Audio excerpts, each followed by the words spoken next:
কথা ক'বলৈ আহিলোঁ। অলপ আগতে বায়ে মোক ফোন কৰিছিলে। তো মানে কথাটো হ'ল যে তাইৰ কি বুলি কয় ইউটিউব একাউণ্ট এটা আছে। তো ইউটিউব একাউণ্টত তাই সদায় লাইভ কৰে। তো ময়ো চাওঁ, কিন্তু আজি চোৱা নহ'ল। তাই মোক ফোন কৰি ক'লে কোনোবাই হেনো তাইৰ ফটো, তাৰপিছত তাইৰ আৰু ভিনদেউৰ ফটো লগাই কেনে মানে ফেক একাউণ্ট খুলিছে, আৰু খুলি কেনে মানে কমেণ্টো কৰিছে। তো দাদা বা বা, মই এইটো চিনি নাপাওঁ কোনে বা কৰিছে, বাট মই দেখাও নাই। বাকীবোৰে দেখিছে লাইভত অহা। তো তোমালোকক এটা কথাই কওঁ, তোমালোকে নিজৰ কণ্টেণ্ট বনোৱা।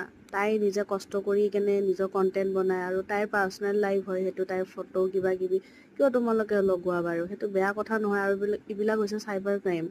তাই যদি তোমালোকৰ ওপৰত কেছ দি দিয়ে নহয়, বহুত ডাঙৰকৈ ফাঁচি যাবা। সেইকাৰণে নেক্সট টাইমৰ পৰা প্লিজ নকৰিবা তেনেকুৱা দেই।